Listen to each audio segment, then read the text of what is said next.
Y bueno, la conferencia va a ser en inglés y precisamente con la intención de darle seguimiento al taller que ustedes acaban de llevar a cabo.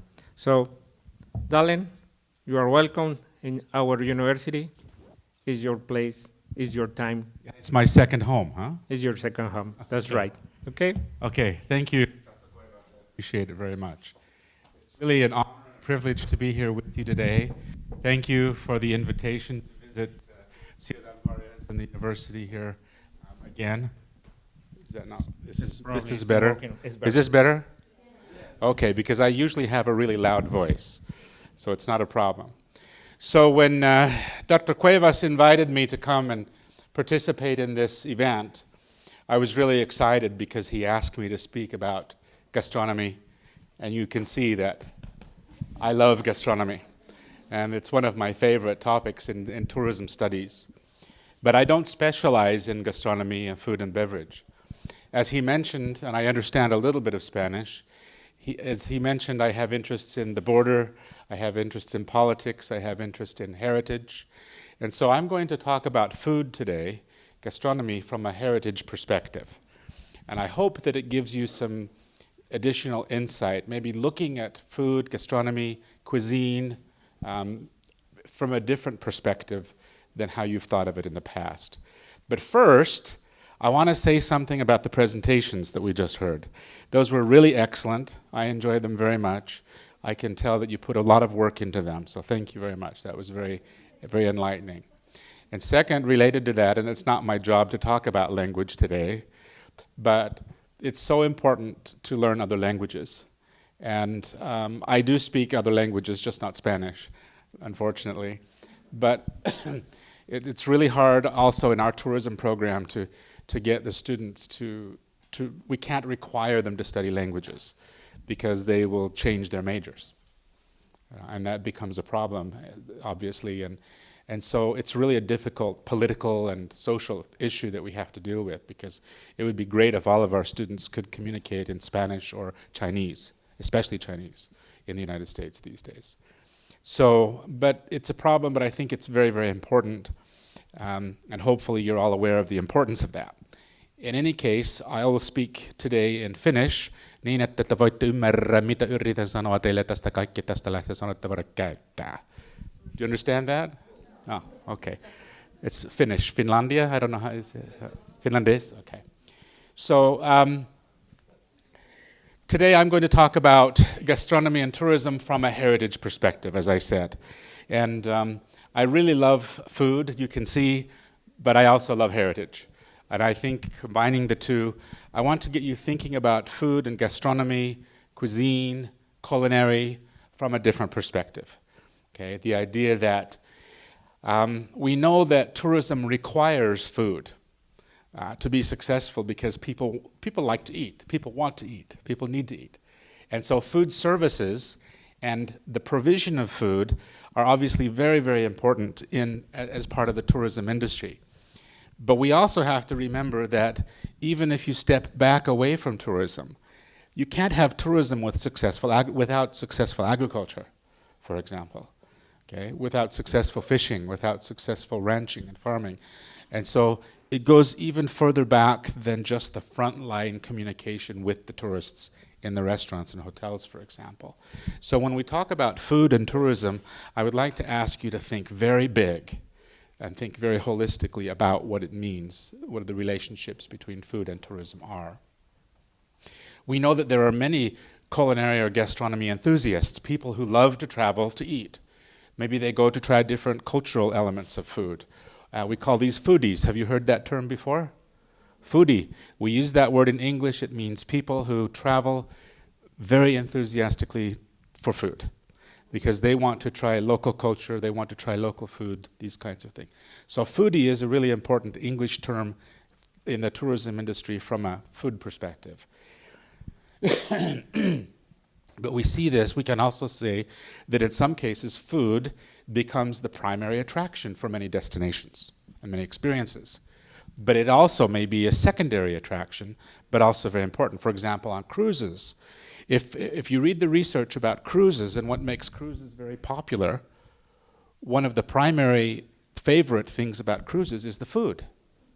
It's unlimited food, anything you want, anytime. And so one of the main attractions or appeals of cruises is food.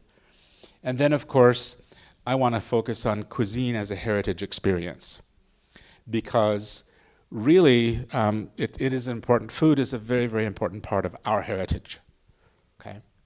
So just a basic definition, what is heritage? Heritage is anything that we receive from the past and that we use today and that we value as a heritage. Okay? So this can be anything. It can be tangible. You know, tangible, it means you can touch it. Intangible, you can't touch it. So it includes, you know, archaeology, it includes houses and buildings and schools, but it also includes language. It also includes smells and tastes.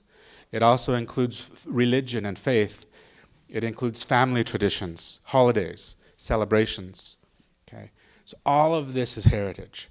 Often when we think about patrimonio, heritage, we think about buildings or tangible objects. But we need to think differently about what is heritage. Because heritage might be, you know, language, it's music and dance, and that is all important heritage.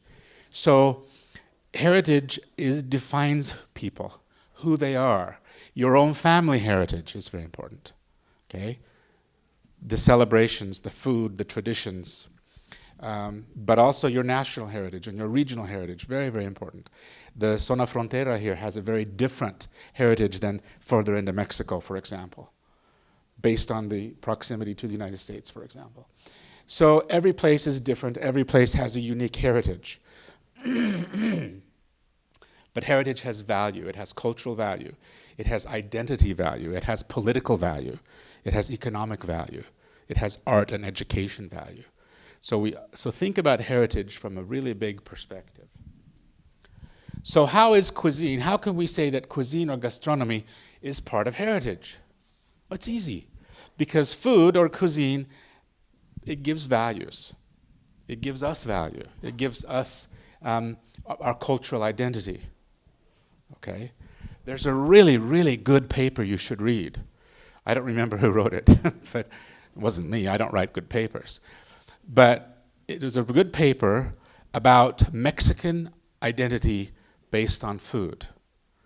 And the author looked at tortillas, flour tortillas or corn tortillas, okay? And then he also looked at the chili. And he said that his conclusion was that chili is the core of Mexican food identity. It's very, very interesting. You all know that. But to the outside world, this is really a unique way of looking at food and how people identify their identity with food. So national identity, it helps. Every country has a national dish, or two or three. Okay, and that also gives them pride. It gives them a sense of belonging. It gives them a sense of identity. And then, of course, the idea of intergenerational knowledge.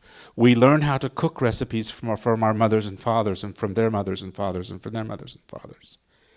And so it then becomes part of our own cultural identity. I learned to cook. I love to cook. I'm not as good of a cook as Tomas Cuevas Contreras, but I like to cook, and I wish I had more time to cook. And I learned to cook from my mother, who learned to cook from her mother. And to me, I have family recipes that I really love. So it also helps us preserve heritage. Not just heritage, but also nature, okay? With ingredients, the plants, the spices that go into these things. So food, if we look at it as heritage, it can also help us protect the past and protect the heritage. It also tells a lot. Food tells a lot about history. Every food has a really important and deep history. Okay? So if all of you are planning on working in tourism, and some of you might be working directly with food, catering, managing food establishments, it's really important to consider this as a heritage product. Something that people, they're not just going to eat to get full, but they're going to also hopefully embrace the history and heritage behind those foods. There's also religious associations. Many foods have their origins in religion, faith. Okay, So I won't go much into that at this point, but there's also very strong religious, and religion is a very important part of heritage. So when you connect religion with food, it's important. And of course, as I mentioned before, food is both tangible and intangible. Okay? You can touch the ingredients, the corn, the chili, okay, the rice, okay, but you can also smell it and taste it. And the recipes are also intangible heritage. So food includes every aspect of heritage, if you really think about it. In my opinion, which is the only opinion that matters, right? That's what I tell my students. In my opinion, food is the best conduit, the best laboratory for understanding heritage, because it includes human struggles, human suffering, human wealth, human poverty. Everything is involved in food. Okay? So, there's certain research trends now in heritage and tourism that are affecting the idea of cuisine and food. Ordinary heritage. So now, tourism has always focused on the big heritage. You know, Chichen Itza and Teotihuacan and these big heritages. But now we're starting to see that people, everyday people, particularly people who are more educated, they want to understand the heritage of ordinary people, ordinary life, not just the heritage of kings and queens and priests and popes, but also the heritage of the poor people, the heritage of the farmers. So there's this idea that heritage is no longer the domain of just the rich and the wealthy and the colonizers, and it's also the heritage of the indigenous people and the everyday people, the poor people, the immigrant people. And so also this idea of sense of place, that every place has an identity, and the people who are from that place are connected to that place. And food is a way that people can continue that connection, and also, as I mentioned before, create some identity.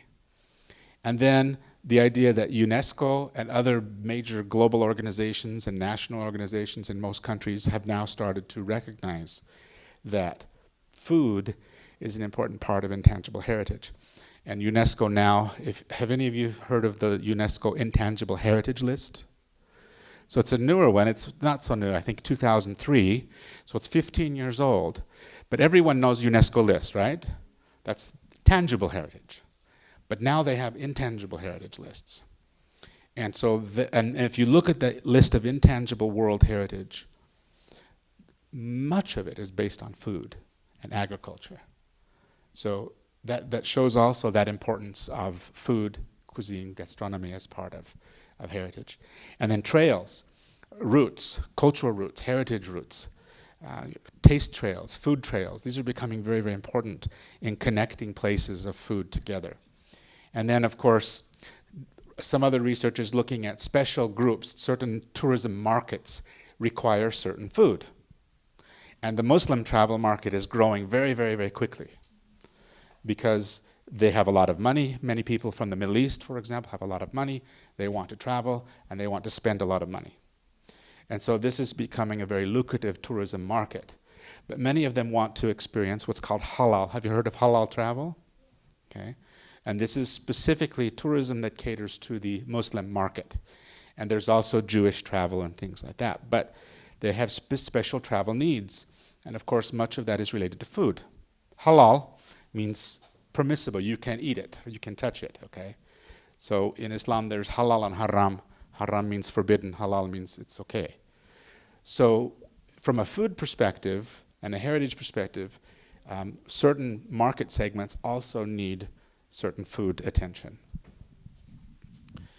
Okay, so let's have a look at some of these trends in more specific detail.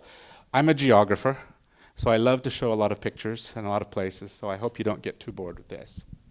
We know that indigenous foods originated, since the beginning of human time, right? Thousands of years ago.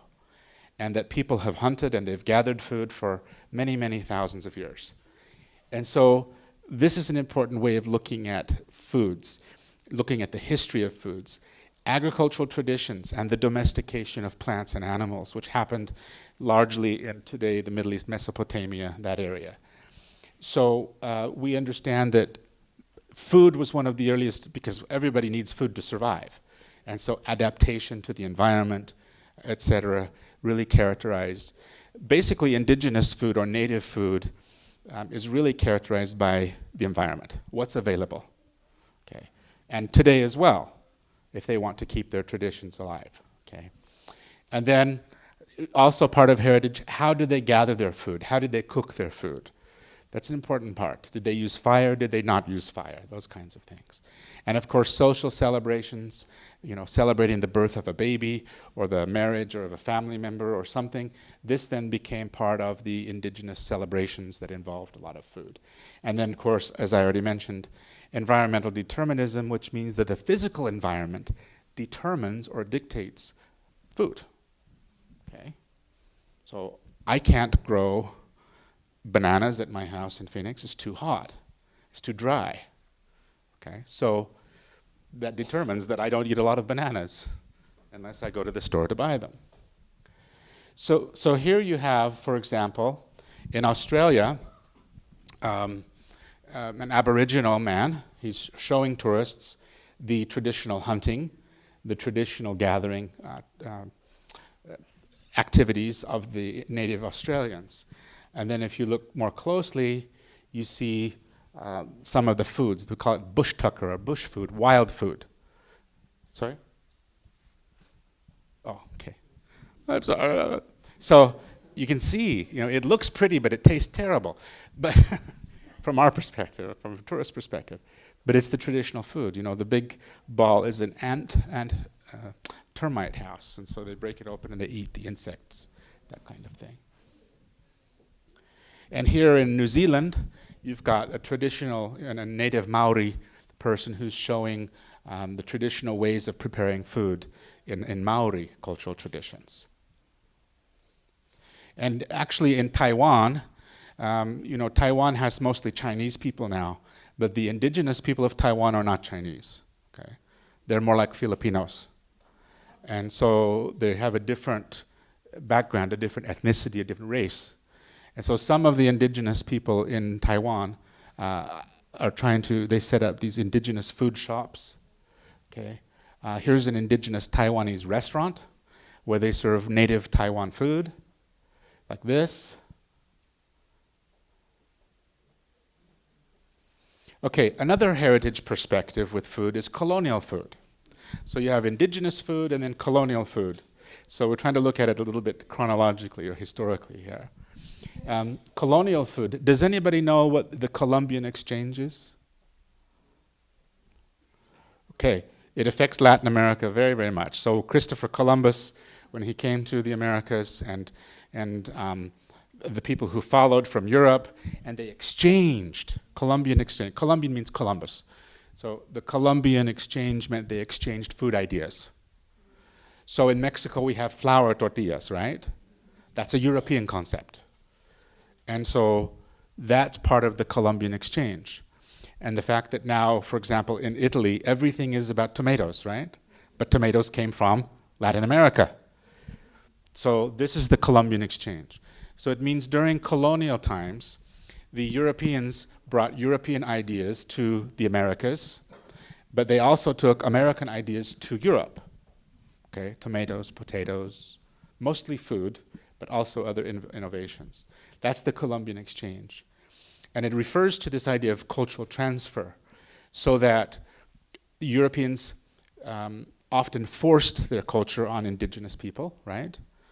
And so there was this sort of culture exchange. This is a picture I took in India. There's a city, India was British before, but also Portuguese and French, okay?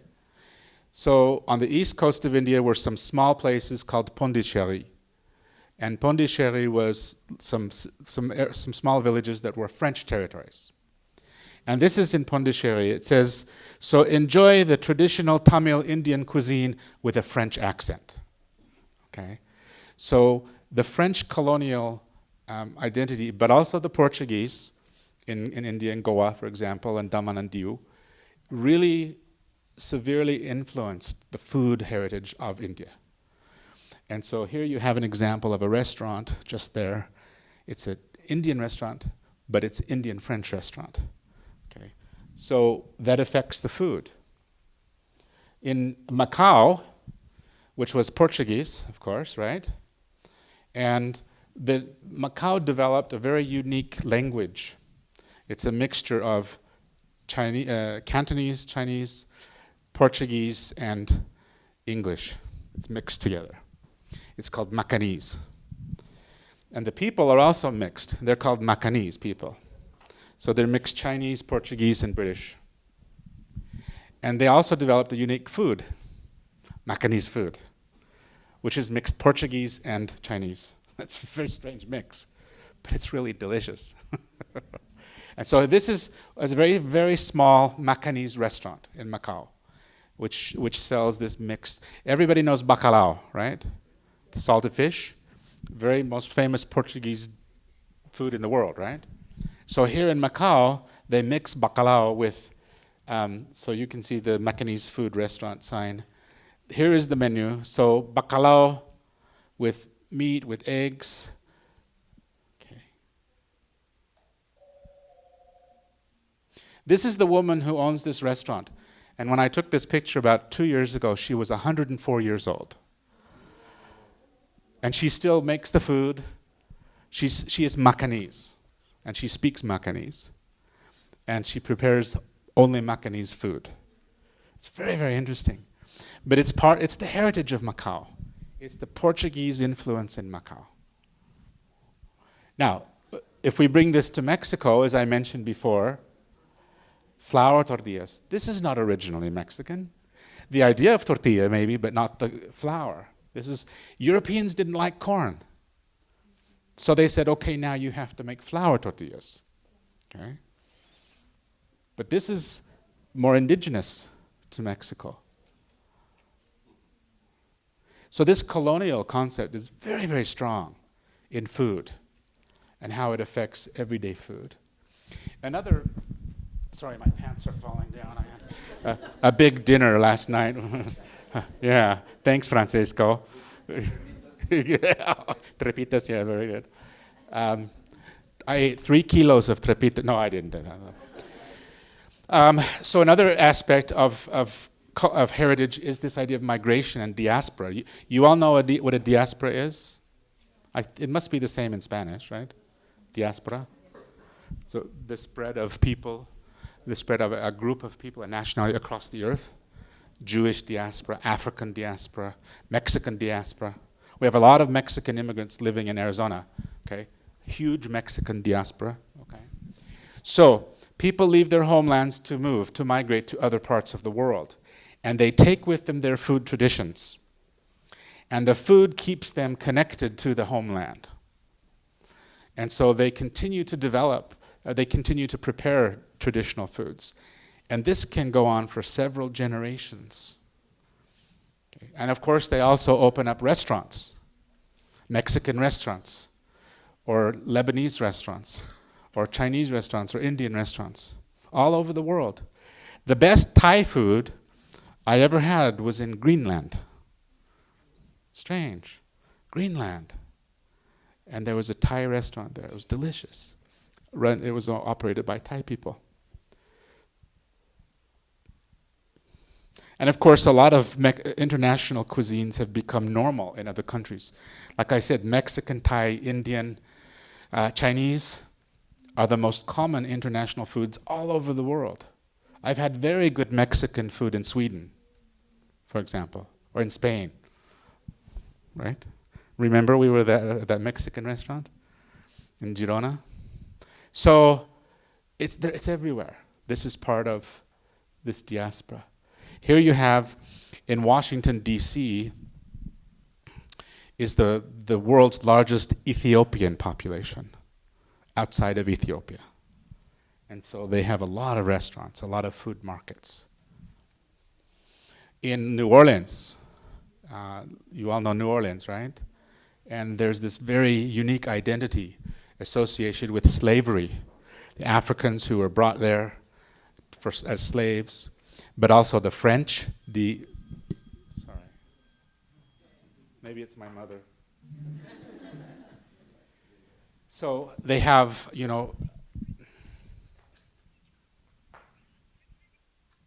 sorry. Did you hear the speaking? You heard it? I did.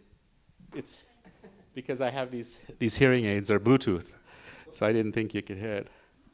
Anyway, gumbo shop. So in New Orleans, the theme about New Orleans is really about food and culture, immigrant culture, French, which is called Acadian, and African heritage. And so the food of New Orleans is very popular. This is a fried shrimp po' boy, poor people food.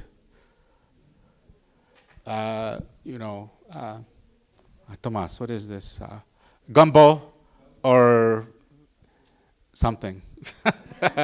Gumbo, étouffé. It's a little bit like fideuà in Catalonia, a little bit. Okay, another element of heritage is agritourism. You've all heard of agritourism, and this is becoming an important part of tourism as people travel to rural areas, to the countryside, to experience rural life and farming life. And this is also about cuisine and heritage. So obviously, agritourism is based on the farming heritage of an area. People go there to participate in growing and eating and harvesting and looking, observing, and touring the food production process. And then, of course, you pick farms. Do you know what that means? So you go to the farm and you pick your own food, and you pay for the berries or the napolitos or whatever there. So, farm stays. People go. They stay on the farm, and that kind of thing. The rural experience and nostalgia. A lot of people who live in the city grew up in the countryside, and so they often take their children to the farm to experience this rural living. So this is also an important part of the heritage experience. And so in New Zealand, we have the kiwi farms that are very important. This is a real kiwi. No, it's not. But the kiwi farms, very, very popular tourism attractions in New Zealand, for example. So people go to understand, to observe the process of growing and harvesting, and of course then tasting is an important part. And also in New Zealand, and there's a lot of agritourism in New Zealand, particularly the agrodome. Here's a place where people go to learn about the sheep that are raised in New Zealand, that kind of thing. In Spain. Food festivals, another element of food heritage or cuisine heritage. They were developed to celebrate local food, special foods, unique foods, harvests, agricultural harvests, and also to celebrate immigrant cultures. So here is a place in Poland. They have this food, pierogis, very good food. To the pierogi festival every year in Krakow, Poland. It's a very important part of history. Heritage. Food festival of India. India is a multicultural society with probably the best food in the world, I think. And they have these food festivals, many food festivals every year to celebrate this diversity of cultures. And the Hatch Chili Festival in New Mexico. Has anybody been there to that? Yeah, it's a very popular chili festival. And the entire identity of Hatch is chilies, And then food routes and taste trails, they tend to be purposive in nature, not organic. It means that taste trails are food trails. They're built specifically as tourist attractions, tourist routes. They haven't developed organically, say like Camino de Santiago, for example, which was different. But these sorts of caminos or rutas were developed as a way of connecting agricultural services together for people to enjoy. And they usually have a theme of a specific food. Maybe it's garlic or strawberries or wine or something like that. Okay, and they are, of course, designed to create a regional tourism product. Tomas, you said I have 3 hours only, right? Yes. Okay, all right. Tomorrow is okay. So here's some examples of food trails: a beer trail, taste trail, food trail, in different places. This wine route in Portugal, for example, involves linking together a lot of wineries, vineyards, shops, museums, things like that. That's a focus on that. The wine. This is a wine route in Catalonia in Spain.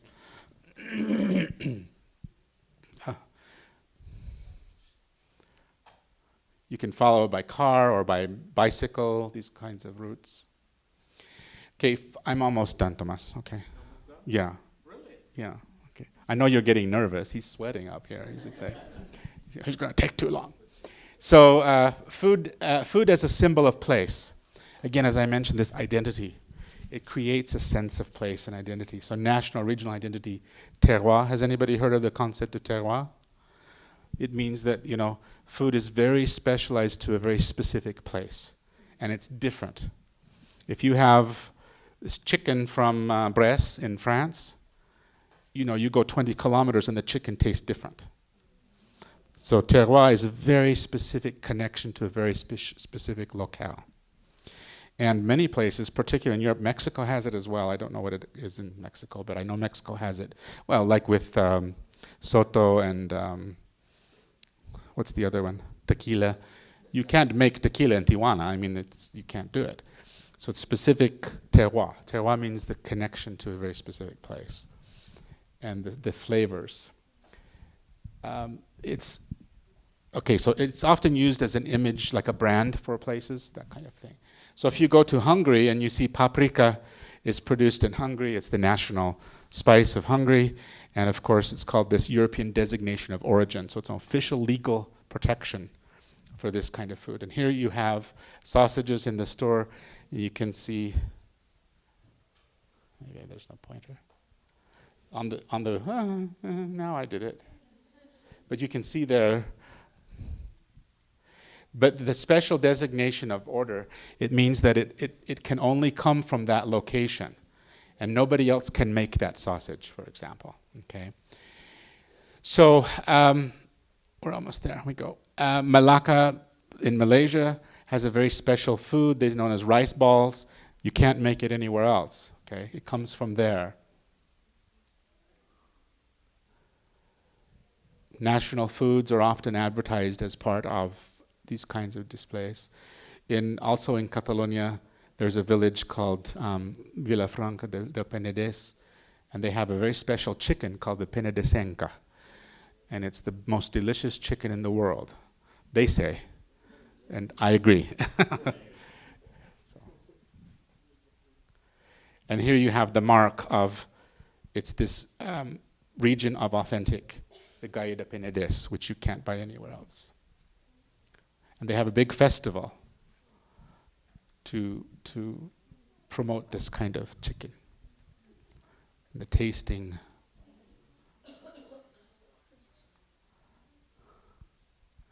Traditional Hungarian restaurant, sort of national foods.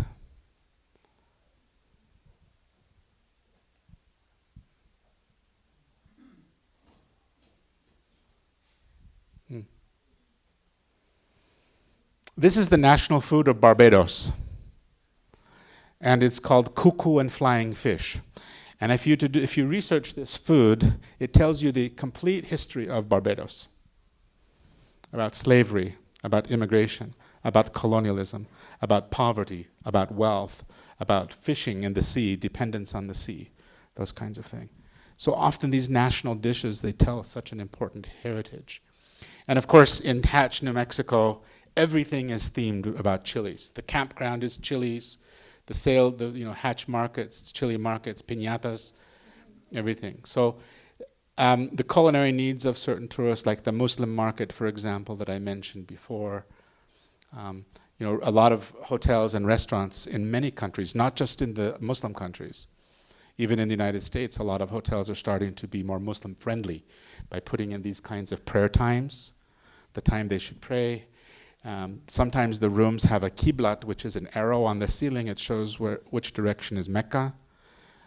Or they have a rug in the room that people can kneel down to pray, those kinds of things. Islamic steakhouses, halal sandwiches at airports. So the last concept is unique heritage gastronomic experiences.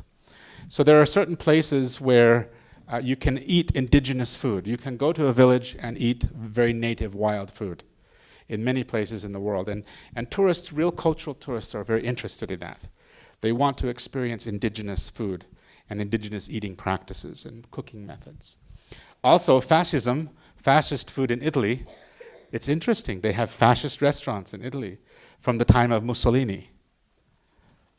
Here's one, for example, Osteria Romana, and it's from the 1930s and 40s, and it's the same as it was at that time.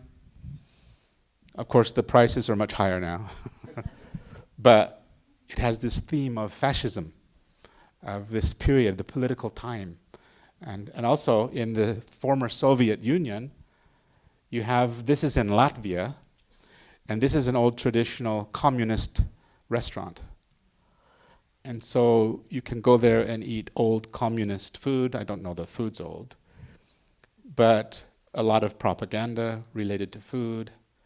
And here you have, these are Latvian tourists from Latvia visiting this old communist center.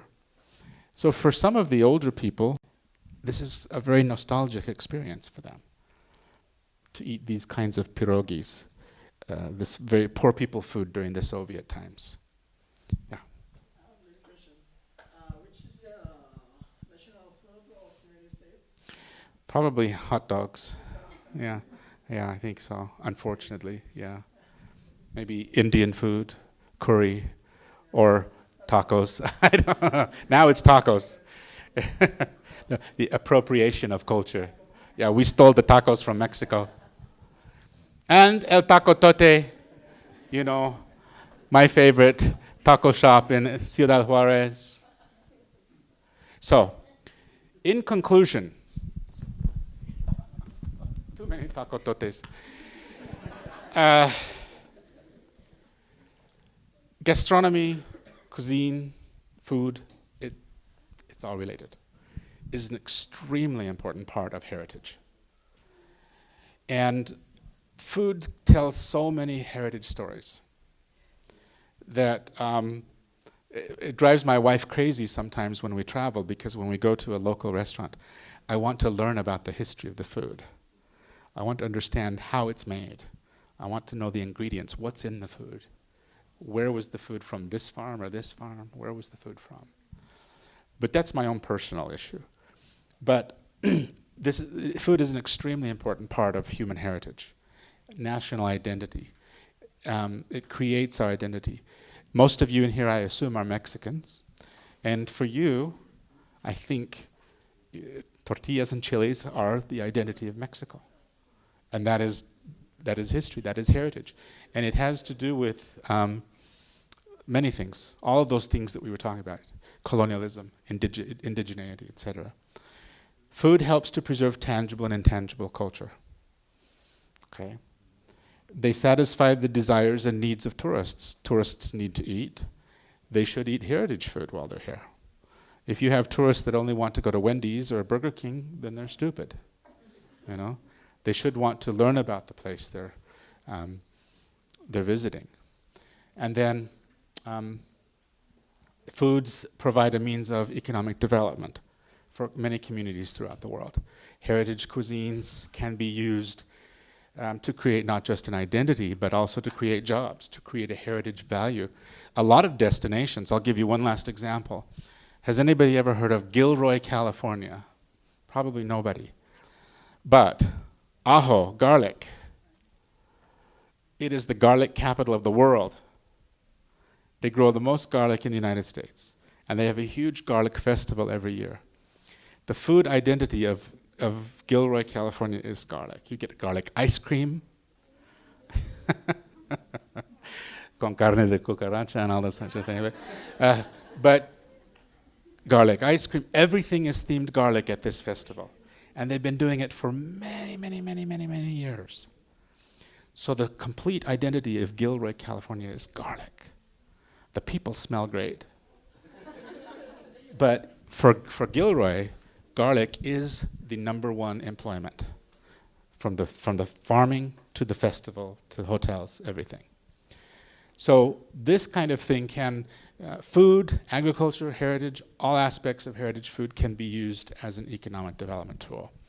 So I hope that I've been able to spark some interest in different ways that you haven't thought about food before. Because often we just think about restaurants and serving tourists, right? Or serving customers. But I think as people who are going to possibly work in tourism, I think we should think bigger about food. What is the origins of the food? What stories does the food tell? And so, and that's the end. Thank you very much.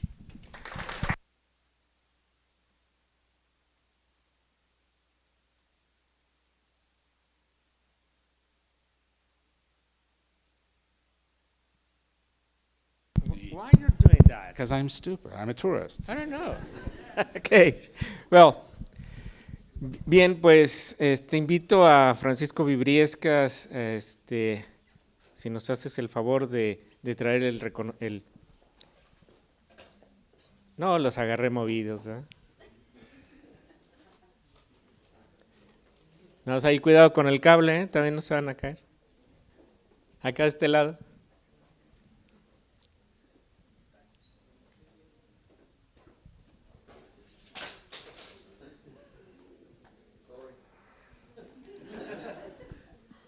Bueno, pues estamos entregándole este es un obsequio que nos hizo llegar el Buró de Congresos y Convenciones, Dallen. It's for you. Oh, It's a present for our... it's full of food. Yeah. Yeah. Thank you very much. It's an honor for us to give you this present for this institution. Thank you, Francisco. Okay. It's an honor to be here. Appreciate it. Bien. We have a question. Really, what is your favorite food? Because you are around the world. No say Mexico, it's no compromise. In why? My favorite food in the whole world is Middle East food. Lebanese, Syrian food. To me, it's the very, very best. And then Thai food, and then Mexican, and yeah, so. Good question. You can tell Okay, thank you. yeah. What else?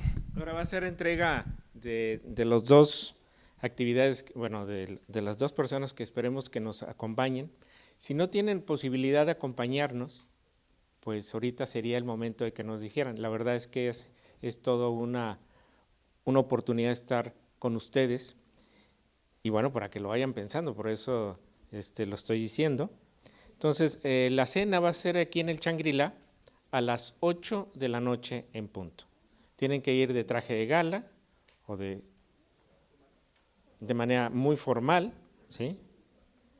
Y bueno, pues la primera ganadora es Joana Hernández. Wow. What's the prize tonight? A dinner? A dinner with us. It's a dinner with us, you know? Oh, Joanna, congratulations. ¿Qué pasa, Joana? Yeah. Por este lado, ¿eh? No te vas también a caer, ¿eh?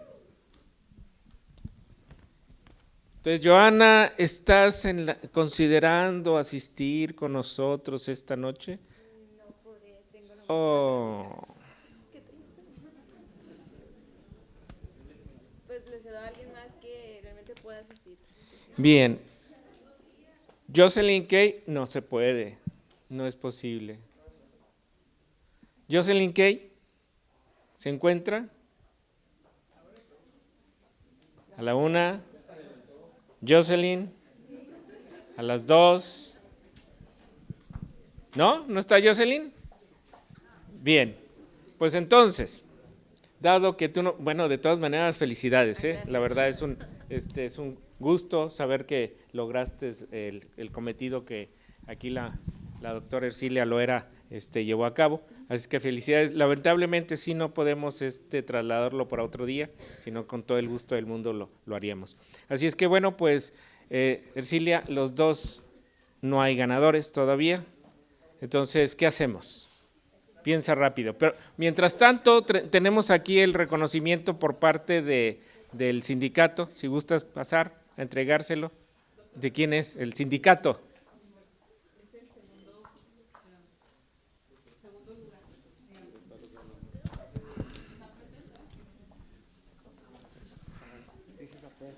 Oh. Thank you. Wonderful. Thank you very much.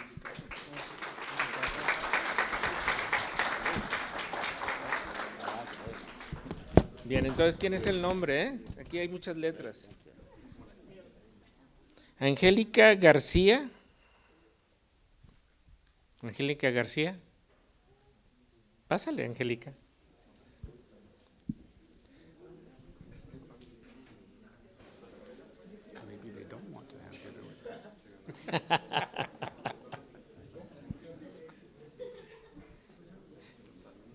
Bueno, de todas maneras, felicitemos a Angélica con un fuerte aplauso también. ¿Tendrás oportunidad de asistir con nosotros, Angélica? Sí. Sí, vaya. Bueno, ahorita aquí le ponemos tu nombre, ¿sí? ¿Alguien más, Ercilia? ¿No? Bueno. You do and a question. The first one, the answer, they have the prize.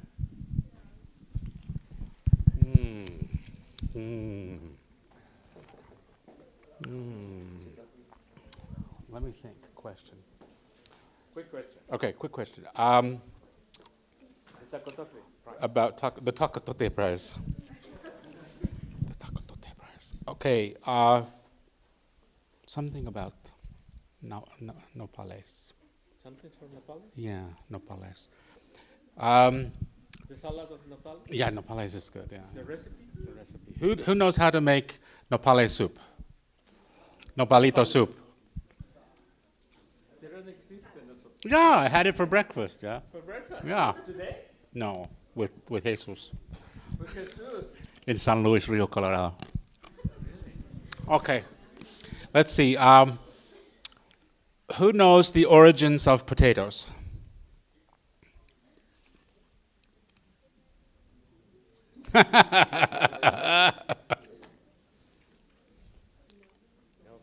Nobody? Okay. Oh, yeah, yeah. What's the best restaurant in Juarez? What is it? Takatote, yeah. That's right. You got it. Come on up.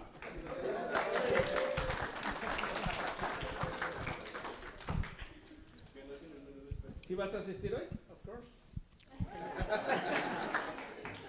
Ya tenemos una pareja. Mira, You know what's really surprising is he got the answer right. I can't believe it on the first guess. Very fast. Bien, antes les voy a pedir al cuerpo académico que nos hace el favor de pasar y tomar asiento al coordinador del programa de la licenciatura en turismo, Dallen, si nos acompañas aquí arriba. Salvador Gavarró, lo antes posible, porque antes de que se nos inquiete el público, ¿sí? Si gustan pasar, por favor.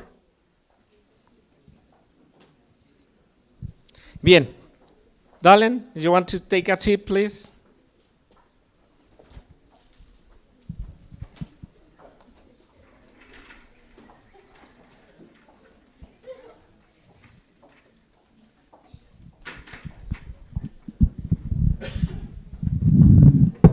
Bien, compañeros. Pues muchísimas gracias. Si hacen el favor de tomar asiento, espero que estén completos. ¿Estamos completos? No completamos sillas, ya me pasé de invitados. Bueno, pues los que, primero las damas y primero los invitados, Carlos y Francisco, si gustan, bueno, de todas maneras, acompáñenos, ¿sí? Bien. Voy a ser muy breve. Vamos a realizar qué consistió prácticamente la cátedra en turismo. Este año en particular fueron 5 ponencias, 2 mesas redondas, un taller. Tuvimos la oportunidad de tener la presencia del municipio, de empresarios y obviamente de personas interesadas dentro de la actividad en turismo. Se han llevado a cabo 2 entrevistas en radio, 2 en televisión.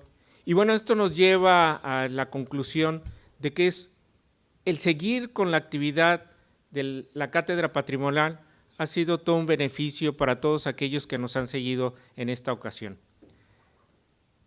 La honra con relación a nuestro querido Sergio Molina ha sido todo un recorrido de 10 años. Y ese recorrido de estos 10 años es precisamente por eso invité a todos los colegas que estuvieran aquí al frente. Estos colegas que ustedes tienen aquí bien vistos, todos ellos, ¿sí?, han realizado esta actividad durante este tiempo. Y como lo decía hace un rato, y sin honor a más que a pedirles a ustedes una reflexión, ha sido buscando el conocimiento, una transmisión para ustedes, como decía Salvador el otro día, para los alumnos del presente, para mí, para los alumnos del futuro. Y bueno, esto ya después lo platicaremos en la cena el día de hoy con los alumnos en el restaurante Shangri-La, ya lo platicaremos, Salvador, los del presente o los del futuro. Pero la verdad es que ese esfuerzo es también en gran medida a nuestra institución, a la Universidad Autónoma de Ciudad Juárez. También es cierto que una de las actividades académicas es tratar de convivir con nuestros alumnos, de llevar a cabo de manera más cercana, y si ustedes lo vieron, también nuestros ponentes son muy, muy humanos, por no decir humildes. Y en este sentido, pues sí me gustaría pedirle al coordinador de la licenciatura en turismo que nos dé fe del término, ¿sí?, y el cierre de las actividades de la 10ª Cátedra Patrimonial en Turismo Sergio Molina. Doctor.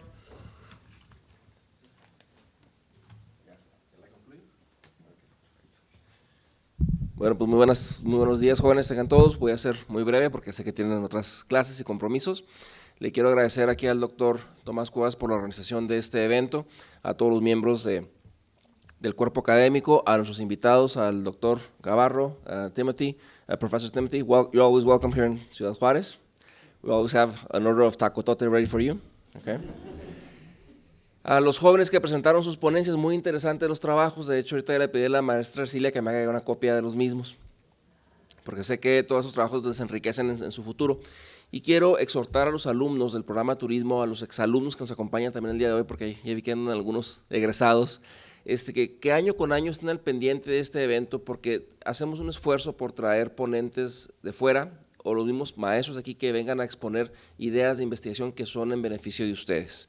Así es que créanme que esta cátedra patrimonial es un orgullo no nomás para el programa de turismo, sino para toda la UACJ. ¿Okay? Y bueno, pues todo tiene un principio y también tiene un fin.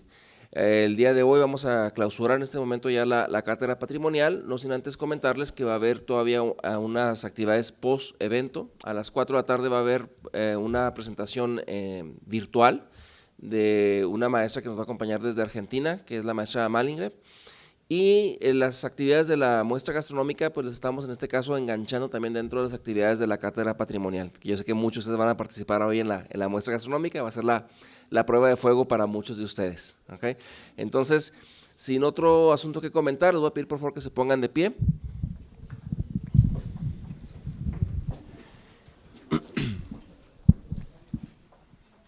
Perdón.